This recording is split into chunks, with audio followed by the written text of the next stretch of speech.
Hello students. आज हम class 9 का हिंदी पढ़ रहे हैं जिसमें हमारी बुक स्पर्श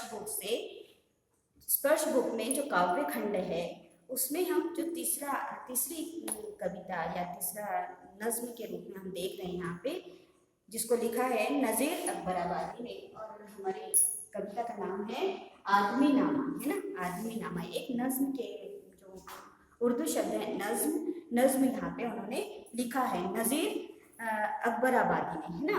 तो ये नज़ीर अकबराबादी की जो नज्म है उसमें हमने लिखा है। नज़ीर अकबराबादी के बारे में मैं थोड़ी सी आपको यहाँ पे जानकारी दूंगी, तो आप उसे ध्यान से सुनिए। ये हमारा स्पर्श बुक का जो काव्य खंड है उसमें से ये तीसरा है। वैसे हम नौ लेसन इसको मानते हैं ना, पार्ट 9। तो नज़ीर अकबराबादी जो थे उनका जन्म 1735 का बताया और मृत्यु उनकी 1830 का बताई है। नज़ीर अकबराबादी का जन्म दिल्ली शहर में सन 1735 में हुआ। बाद में इनका परिवार आगरा जाकर बस गया और वहीं इन्होंने आगरा के अरबी फारसी के मशहूर अदीबों में तालीम हासिल की। मतलब इन्होंने वहीं पे आगरा, दिल्ली से जन्म इनका दिल्ली का है लेकिन ये आगरा में आ बसे, और यहाँ आने के बाद भी उनकी शिक्षा जो भी हुई वे कहाँ आगरा में हुई। और मशहूर अदीबों से तालीम हासिल की उन्होंने। अच्छे स्कूल में, अच्छे अरबी फारसी स्कूल में उनसे उन्होंने अपनी तालीम मतलब अपनी शिक्षा ग्रहण की। नज़ीर हिंदू त्योहारों में बहुत दिलचस्पी लेते थे, क्योंकि हिंदुस्तान में हमारे त्योहारों का तो रूप ही कुछ और होता है ना। तो जनरली आपने देखा होगा कि जो भी मुस्लिम वर्ग के लोग भी हैं वो हमारे हिंदू त्यौहार को भी पसंद करते हैं। उसमें से एक ये भी थे नज़ीर अकबराबादी, है ना। तो हिंदू त्योहारों को बहुत दिलचस्पी लेते थे और उनमें शामिल होकर दिलो जान से लुत्फ उठाते थे। मतलब ये था कि बताया ना मैंने कि हर मुस्लिम व्यक्ति वैसा नहीं होता है, लेकिन कोई कोई ऐसे होते हैं जो अपने हिंदू त्योहारों को विशेष रूप से मनाते हैं और मौज मस्ती भी उसमें वे करते हैं। मियाँ नज़ीर राह चलते नज़में कहने के लिए मशहूर थे। ये जो मियाँ उनको कहा गया क्या, नज़ीर अकबराबादी को, ये अपनी नज़्म कहने के लिए बहुत मशहूर थे, है ना, मशहूर थे। अपने टट्टू पर सवार नज़ीर को कहीं से कहीं जाते आते जाते समय राह में कोई भी रोककर फरियाद करता था कि उसके हुनर या पेशे से ताल्लुक़ रखने वाली कोई नज़्म कह दीजिए। चाहे कोई भी व्यक्ति हो, सब लोग जानते थे कि ये नज़्म लिखते हैं और नज़्म बता देते हैं, तुरंत में बता देते हैं। तो ऐसे कोई भी राहगीर उनको यदि रोक कर बोले कि हम पर कोई नज़्म आप लिख दें तो वो लिख दिया करते थे, है ना, या उनके ऊपर बना दिया करते थे। तो यही वजह थी कि भेजती, ककड़ी बेचने वाला, बिसाती एक नज़ीर की रचित नज़में गा गा कर अपना सौदा बेचते थे। जैसे ककड़ी बेचने वाला और भी जो ऐसे लोग थे वे अपने दुकानदारी कहने का मतलब चलाने के लिए वे एक नज़्म उनसे बुलवा लेते थे और वे उसी की नज़्म दोहरा दोहरा कर, मतलब वही नज़्म बोल बोल कर अपना सौदा किया करते थे। तो वही गीत गाकर गुजर करने वालियों के कंठ से भी नज़ीर की नज़में ही फूटती थी। कि नज़ीर की नज़में इतनी फेमस थी कि वे कोई भी सौदा करने वाला हो, चाहे कोई भी व्यक्ति हो, वो अपने लिए नज़ीर की नज़्म बना, मतलब नज़ीर को कहकर अपने ऊपर नज़्म बनाकर वे उसी से फेमस हुआ करते थे। नज़ीर दुनिया के रंग में रंगे हुए एक महाकवि थे। इनकी कविताओं में दुनिया हंसती बोलती, जीती जागती, चलती फिरती और जीवन का त्यौहार मनाती नजर आती थी। इतनी ये फेमस थे कि दुनिया के रंग में रंगे हुए एक महाकवि ये फेमस थे, है ना, नज़ीर, जिसे हम नज़ीर अकबराबादी कहते हैं, है ना। तो हर जीवन चलती फिरती जीवन का त्यौहार मनाती नजर आती थी। नज़ीर ऐसे कवि हैं जिन्हें हिंदी और उर्दू दोनों भाषाओं के आम जन ने अपनाया है ना। हमारे हिंदू लोगों ने भी उन्हें अपनाया है, क्योंकि वो हिंदी में भी यही, मतलब जो लिखते तो उर्दू में, मतलब उर्दू के शब्दों का प्रयोग ज़्यादा था उनका, लेकिन वो हिंदुओं के लिए भी लिखते थे, क्योंकि हिंदू शब्द भी बोलते थे। उनके कविताओं में, उनके नज्म में हिंदी भी शब्द आपको मिलते हैं, लेकिन उसमें वो दोनों में भी, हिंदी और उर्दू में, दोनों भाषाओं में आम जन ने उन्हें अपनाया था। नज़ीर की कविताएं हमारी राष्ट्रीय एकता की मिसाल है। नज़ीर की जो कविताएं हैं वो हमारी राष्ट्रीय एकता पर उन्होंने लिखा है, जो हिंदी और उर्दू मिलकर जो एकता प्रस्तावित करते हैं उसमें लिखी गई है, जिनमें कई जातियां, कई प्रदेश, कई भाषाएं और कई परंपराएं होते हुए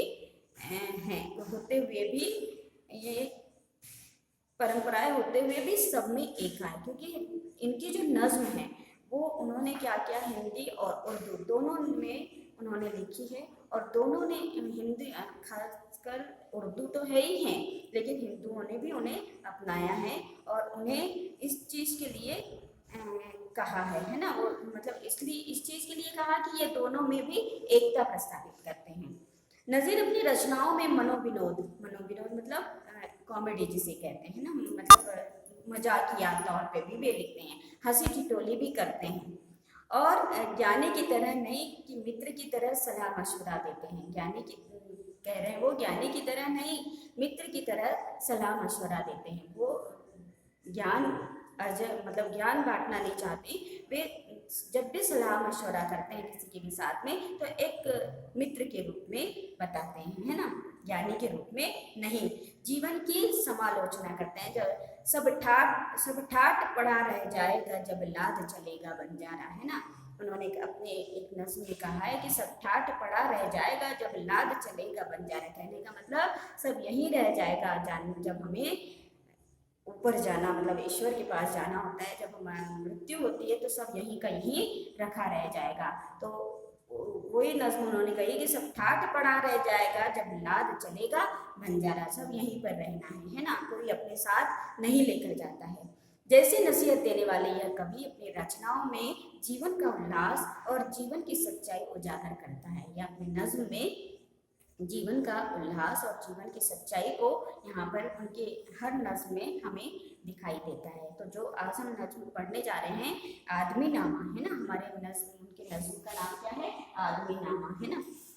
तो यहाँ पर उन्होंने आदमी को आईना दिखाते हुए कहा है कि हर कोई आदमी है, आदमी हर रूप में है, बुरे में भी है, अच्छे में भी है, आदमी में अच्छाइयाँ भी है, बुराइयाँ भी है, जो कुछ करता है वो आदमी ही करता है। क्योंकि मनुष्य जन्म, हम सब जानते हैं कि हमारे इस पृथ्वी पर, इस लोक में हमारा मनुष्य जीवन ही सब कुछ है। तो यहाँ पे हमें मनुष्य ही सब कुछ करते दिखाई देते हैं। जो अच्छे काम करते हैं वो भी मनुष्य हैं, जो बुरे काम करते हैं वो भी मनुष्य हैं। जो चमत्कारिक हो जाता है उनके ही हाथ से, ईश्वर कभी आके, अब हमें ईश्वर दिखते नहीं है, है ना, जो भी चमत्कारी रूप हमें दिखता है वो सब मनुष्य का ही यहाँ पे किया धरा होता है। तो सब आदमी ही है, उनका कहने का मतलब है कि यहाँ पे आदमी है। प्रस्तुत नज्म आदमी नामा में नज़ीर ने कुदरत के सबसे नायाब बिरादर आदमी को आईना दिखाते हुए उसकी अच्छाइयों, सीमाओं और संभावनाओं से परिचित कराया है ना। हमने बताया अभी कि वो नायाब बिरादर किसे कहे कि जो मंझा हुआ कलाकार है वो भी आदमी है, और जो बुराइयों से भी भरा है वो भी आदमी है, अच्छाइयों से भी भरा वो भी आदमी है। क्यों? क्योंकि इस पृथ्वी पर जो कुछ करता है वो आदमी करता है। तो आदमी को एक आईना बताया गया है कि वो अपनी किस सीमा तक वो यहाँ पर, है ना, है। इस संसार को और भी सुंदर बनाने के संकेत भी दिए हैं। इस नज्म में उन्होंने इस संसार को अच्छे बनाने के लिए भी यहाँ पे संकेत दिए हैं। तो हम यहाँ पे उनका जो नज्म है आदमी नामा, वो हम यहाँ पे अभी आपको बता रहे हैं। और आप लोग सभी लोग ध्यान देंगे कि दुनिया में बादशाह है सो है वह भी आदमी। क्या कह रहे हैं वो, कि दुनिया में बादशाह है सो है वह भी आदमी, और मुफलिस ओ गदा है सो है वो भी आदमी, है ना। जरदार बेनवा है सो है वो भी आदमी, नियमत जो खा रहा है सो है वो भी आदमी, टुकड़े चबा रहा है सो है वो भी आदमी। इनकी पहली नज्म है, तो मैं दो लाइन का अर्थ आपको बताते चली जाऊंगी, आप ध्यान दें उसे। कि दुनिया में बादशाह है सो है वह भी आदमी। दुनिया का जो राजा बना हुआ है, इस संसार में जो राजा बनकर रहते हैं वो भी कौन है, आदमी, है ना। दुनिया में बादशाह है सो है वह भी आदमी, यानी बादशाह बना घूम रहा है, राजा बना घूम रहा है, वो भी तो आदमी ही है ना। आदमी का, इस पृथ्वी पर मनुष्य ने जन्म लिया है, तो मनुष्य के बारे में ही उन्होंने बताया है ना। तो उनका नज्म मतलब कि जो शायरी के रूप में उन्होंने यहाँ पे लिखा है अपनी आदमी नामा के नाम से। वो यहाँ पे हम एक एक नज्म आपको, एक एक उसका जो पैराग्राफ है या पैरा है, यह हम आपको यहाँ पे सुनाकर दो दो लाइन के मैं अर्थ आपको बताते चली जाऊंगी। दुनिया में बादशाह है सो है वह भी आदमी, और मुफलिस ओ गदा है सो है वह भी आदमी। मुफलिस किसे कहा है? निर्धन या गरीब व्यक्ति को मुफलिस उर्दू शब्द है। इसमें काफी कुछ उर्दू शब्द है, हमें वो ध्यान देना है कि उस शब्दों का अर्थ क्या है ना। मुफलिस, मुफलिस मतलब निर्धन, जो जिसे हम गरीब कहते हैं, जिसे हम दीन और दरिद्र कहते हैं, है ना। दीन मतलब गरीब, तो निर्धन जिसे कहते हैं। तो मुफलिस कहा गया है निर्धन को। तो मुफलिस ओ गदा, गदा किसे कहा गया है? भिखारी को। गदा कहा गया है भिखारी को। तो वो भी आदमी है। वो कह रहे हैं कि मुफलिस ओ गदा है सो है वो भी आदमी, मतलब जो निर्धन है, दरिद्र है, गरीब है, वो भी आदमी है, और जो भिखारी है वो भी आदमी है ना। दुनिया में बादशाह है सो है वह भी आदमी, और मुफलिस ओ गदा है सो है वह भी आदमी, वो आदमी। तो कहने का मतलब ये है कि यहाँ पे राजा भी आदमी ही है, और गरीब, निर्धन, भिखारी भी आदमी ही है। आदमी को अलग अलग रूप बताए गए हैं, है ना। आदमी हैं लेकिन सबके अलग अलग यहाँ पे रूप बताए गए हैं इस नज्म में। जरदार बेनवा है सो है वो भी आदमी, और नियमत जो खा रहा है सो है वह भी आदमी। तो जरदार मतलब दौलतमंद। जरदार किसे कहा गया है? दौलतमंद को, अमीर को, है ना। तो अमीर भी यहाँ पर है, इस दुनिया में अमीर भी है, दौलतमंद भी है, तो वह भी तो आदमी ही है ना। कहने का मतलब है कि जो जरदार बेनवा, बेनवा किसे कहा गया? कमजोर, है ना। कमजोर व्यक्ति को बेनवा, सब उर्दू शब्द हैं, हमें वो ध्यान रखना होगा, है ना। जरदार मतलब दौलतमंद या जिसे हम अमीर भी कहते हैं, श्रीमंत भी कहते हैं। और उसके बाद बेनवा, बेनवा शब्द है कमजोर के लिए, है ना। कमजोर, बेनवा मतलब कमजोर। तो कमजोर जो है वह भी आदमी। जरदार बेनवा है सो है वो भी आदमी, नियमित जो खा रहा है वो भी आदमी। नियमित जो खा रहा है सो है वो भी आदमी, मतलब नियमित जो खा रहा है मतलब जो नियम से नियमित जो स्वादिष्ट भोजन खा रहा है, जो स्वादिष्ट अपने खाने को भी खा रहा है, वह भी आदमी है ना। और टुकड़े चबा रहा है सो है वो भी आदमी। जो टुकड़े जिनको नहीं मिलते हैं, वो एक एक रोटी को तरस जाते हैं, तो वो भी कौन है?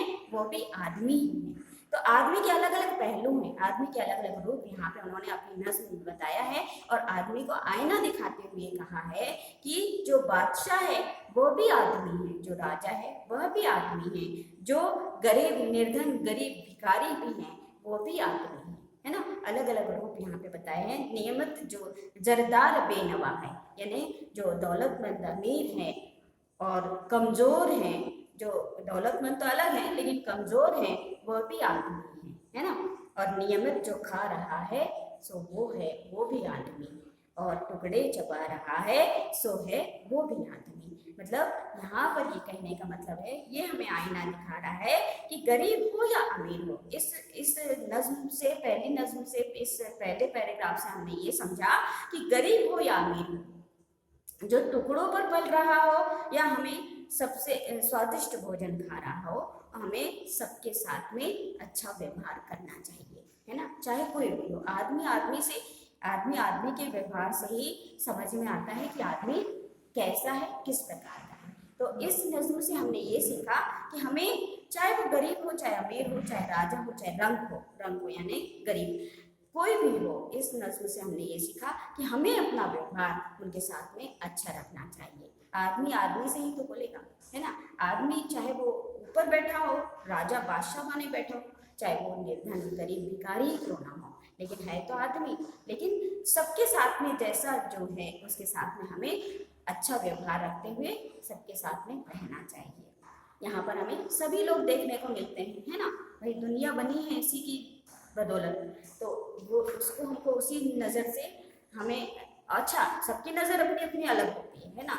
नज़रिया सबका अलग अलग होता है, हर व्यक्ति का देखने का नज़रिया अलग होता है। वो गरीब को उस राह से, किसी में बहुत करुणा, किसी में बहुत दया होती है, तो वो देखता है कि अरे यार ये व्यक्ति को ऐसा, मतलब इसका समय बुरा चल रहा है, तो उसके साथ वो भरपूर उसकी मदद कर देगा, उसके ऊपर अपनी जान भी न्यौछावर कर देगा। यहाँ तक के लोग हैं आदमी में देखने को मिलते हैं। लेकिन यहाँ पर हम जब नज़्म पढ़ रहे हैं तो वो इसी को समझा रहे हैं कि अपनी इस दुनिया में जब हम हैं तो हर प्रकार के व्यक्ति यहाँ पर है, हर प्रकार का आदमी यहाँ पर है ना। तो आगे हम बढ़ते हैं, दूसरे नज़्म की तरफ चलते हैं उनके, कि मस्जिद भी आदमी ने बनाई है या मियाँ, बनते हैं आदमी ही इमाम और खुतबा ख्वां। उन्होंने कहा कि मस्जिद, मैं पूरी नज़्म पढ़ती हूँ, उसके बाद दो लाइनें आपको समझाती हूँ, कि मस्जिद भी आदमी ने बनाई है या मियाँ, बनते हैं आदमी ही इमाम और खुतबा ख्वां, पढ़ते हैं आदमी ही कुरान और नमाज, या और आदमी ही उनकी चुराते हैं जूतियाँ, जो उनको ताड़ता है सो है वह भी आदमी, है ना। तो यहाँ पे कहने का मतलब है मस्जिद भी आदमी ने बनाई है या मियाँ, कहने का मतलब कि मस्जिद भी कोई भगवान ने आके नहीं बनाई, है ना। मंदिर भी हम देखते हैं, इस दुनिया में हम देख रहे हैं कि मंदिर हो चाहे मंदिर हो चाहे मस्जिद हो, तो वो बनाया किसने है? आदमी ने ही बनाया है। यहाँ पर आके भगवान ने तो नहीं बनाया, जिस रूप में भी हम देख रहे हैं वो सब आदमी के ही रूप में देख रहे हैं, जो भी यहाँ पे काम करता है वो आदमी ही करता है ना। तो मस्जिद भी जिसने बनाई है वो कौन है? वो भी आदमी ही है। मियाँ बनते हैं आदमी ही इमाम और खुतबा ख्वां। इमाम मतलब नमाज पढ़ने वाला, है ना। इमाम किसे कहते हैं? नमाज जो पढ़ते हैं उनको इमाम कहते हैं। खुतबा ख्वां मतलब कुरान शरीफ का अर्थ बताने वाले जो संत होते हैं, है ना, जो कुरान शरीफ का अर्थ बताते हैं उन्हें कहते हैं खुतबा ख्वां, है ना। शब्द देखिए, हर उर्दू शब्द को हमें ध्यान से देखना होगा और पढ़ना भी होगा, है ना। एक तहजीब होती है उसमें बोलने की, उर्दू शब्द की जो बोलने की है वो एक तहजीब होती है, और उसको जो बोलने के लिए उसका उच्चारण भी हमें उसी रूप से करना पड़ता है ना। तो मस्जिद भी आदमी ने बनाई है या मियाँ, बनते हैं आदमी ही इमाम और खुतबा ख्वां, यानी आदमी ही तो बनते हैं, आदमी ने मस्जिद बनाई है, आदमी जो है इमाम, जो जिसको कहा गया है कि नमाज भी तो आदमी ही पढ़ते हैं, और खुतबा ख्वां मतलब कुरान शरीफ का जो हमें अर्थ बताते हैं, हमें जो उसके बारे में हमें समझाते हैं, वो भी तो आदमी ही है ना। तो आदमी ही यहाँ पे हमें सब कुछ दिखाई देता है। तो सबके अलग अलग रूप हैं, है ना। पढ़ते हैं आदमी ही कुरान और नमाज, या और आदमी ही उनकी चुराते हैं जूतियाँ। पढ़ते हैं आदमी, कुरान और नमाज दोनों पढ़ते हैं, वो भी आदमी ही है। और लेकिन जो आदमी है उनकी चुराते हैं जूतियाँ। और कुछ आदमी ऐसे होते हैं कि जो चोरी करते हैं, चकारी करते हैं, उनकी जूतियाँ चुरा ले जाते हैं। यानी सबकी अपनी अपनी भावनाएं बताई, सबकी अपनी अपनी नज़रिया बताया, सबका अपना अपना सोचने का तरीका बताया, सबके अपने अपने रहने का ढंग बताया कि आदमी किस रूप में रह सकता है ना। आदमी वो संत है जो हमें ग्रंथों का ज्ञान देते हैं, आदमी वो भी है जो चोरी चकारी करता है तो दुनिया में आदमी ही है ना। तो आदमी के अलग अलग रूप यहाँ में देखने हैं। जो उनको ताड़ता है सो है वो भी आदमी, मतलब पुलिस वाले देखते हैं ना, हम चोर को पकड़ के ले जा रहे हैं, जो उनको ताड़ता है वो भी आदमी। पुलिस वाले भी कौन है? आदमी ही। तो यहाँ पर हमने देखा कि आदमी के बारे में ही सब कुछ, आदमी का अपने आदमी का ही आईना यहाँ पे उन्होंने अपनी नज़्म में बताया है, इसलिए उसका नाम लिखा है आदमी नामा, है ना। ये जो नज़्म तैयार की है उन्होंने, उसका नाम दिया है आदमी नामा। या आदमी पे जान को वारे हैं आदमी, वो आदमी भी होते हैं जो जान न्यौछावर कर देते हैं अपनी, चाहे देश पर, भाई इस दुनिया में हमें जिस पर हमें जो लागू होता है, जैसे जो सीमा पर हमारे वीर सैनिक खड़े हुए हैं, आज वो हमारे ही खातिर, आदमियों के ही खातिर, आदमी सुरक्षित रहे उसी के खातिर वे अपनी जान भी गंवा देते, तो वो भी तो कौन है? आदमी ही तो है। तो या आदमी पे जान को वारे हैं आदमी, और आदमी पे तेग को मारे हैं आदमी। आदमी अपने ही रौब में अपने ही लोगों को मार भी देते हैं, है ना। जो हम आतंकवादी देखते हैं, क्या है? नक्सलवादी हमने देखा है, हमारे यहाँ तो नक्सलवादियों का बहुत ज़्यादा है। तो जो नक्सलवादी है वो कौन है? वो तो आदमी ही है ना, आदमी आदमी को ही तो मार रहा है। तो या आदमी पे जान को वारे हैं आदमी, और आदमी पे तेग को मारे हैं आदमी, पगड़ी भी आदमी की उतारे है आदमी। पगड़ी उतारना एक मुहावरा है जिसे हम इज्जत मिट्टी में मिलाना कहते हैं, है ना। तो आदमी आदमी की इज्जत उतारता है। अब ये सारी चीजें हमें नए नए रूपों में आदमी के रूप में हमें देखने को मिलती है ना। तो आदमी ही इस दुनिया पर, इस पृथ्वी पर आदमी ही तो है, मनुष्य ही तो है। वो जो सब कुछ कार्य करता है वो सब मनुष्य ही है, आदमी ही। तो आदमी के ही बारे में उन्होंने अपनी नज्म को यहाँ पे लिखा है। पगड़ी भी आदमी की उतारे हैं आदमी, चिल्ला के आदमी को पुकारे हैं आदमी। जब भी जोर से बोलना है, जोर से चिल्ला कर बुलाना है, तो आदमी आदमी को ही बुलाएगा, है ना, चाहे वो कोई भी हो। और सुन के दौड़ता है सो वो है आदमी। जो सुन के आवाज देकर चिल्लाकर जिसने बुलाया, उसके चिल्लाने पर हम दौड़ के चले जाते हैं, तो आदमी ही तो है, आदमी आदमी की ही सुनेगा, है ना। तो या आदमी पे जान को वारे हैं आदमी, और आदमी पे तेग को मारे हैं आदमी। पगड़ी भी आदमी की उतारे है आदमी, और चिल्ला के आदमी को पुकारे हैं आदमी। और सुन के दौड़ता है सो है वो भी आदमी।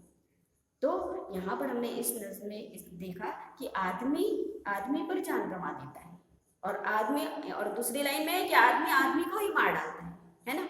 कई रूप ऐसे हैं जो हम देखते हैं कि, और चुराना, ये चोरी करना, जो भी उनकी बदहवासी रहती है वो सब आदमी ही तो करते हैं।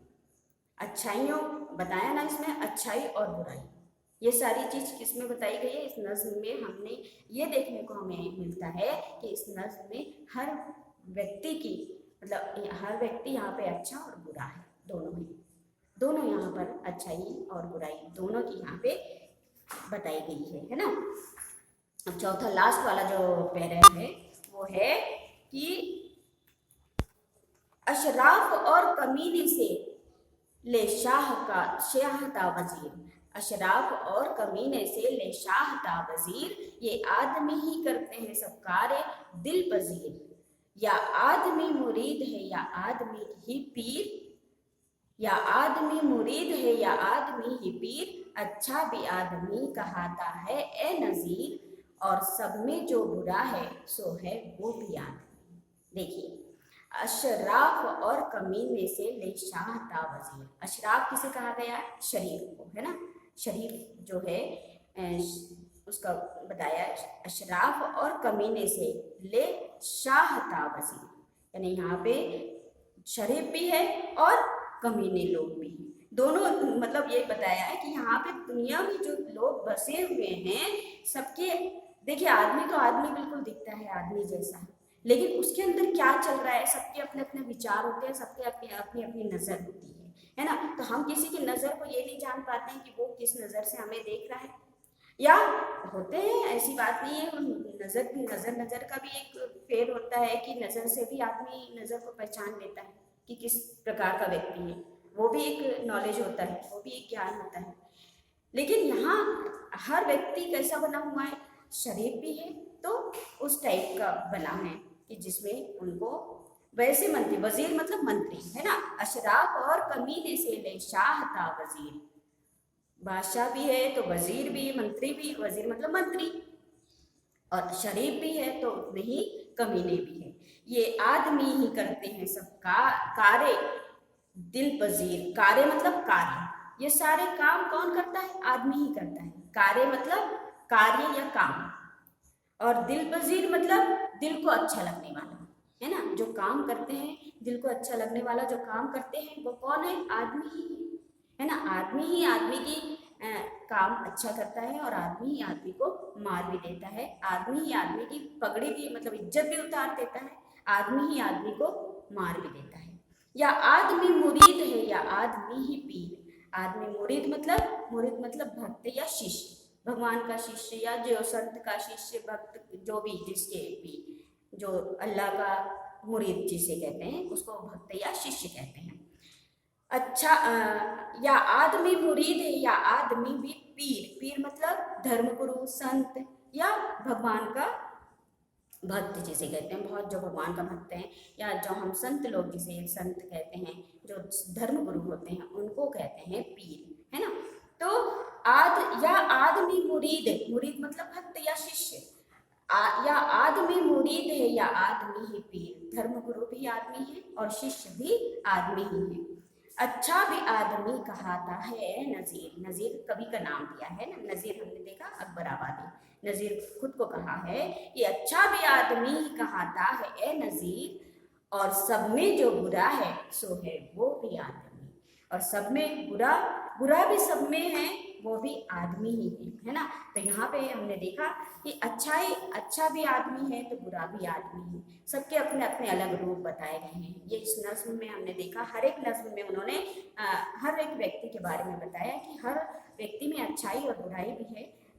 जो मस्जिद बनाता है वो भी आदमी है, जो मंदिर बनाता है वो भी आदमी है। इस दुनिया में अच्छे आदमी भी आदमी हैं और बुरे भी हैं, जो सबको मार भी, आदमी ही आदमी को मार भी देता है, तो वो भी आदमी है ना। तो यहाँ पर हमने आज ये चारों नज्मों को देखा। ये हमारी कविता यहीं पर है जो काव्य खंड से हमने लिया गया है। जो तीसरी कविता है वो क्या है, आदमी नामा है, जिसको लिखा है नजीर अकबराबादी ने। ओके, तो आपको यहाँ समझा होगा, और इस कविता के भी मैं आपको PDF क्वेश्चन आंसर आपको भेजूंगी। Okay, thank you.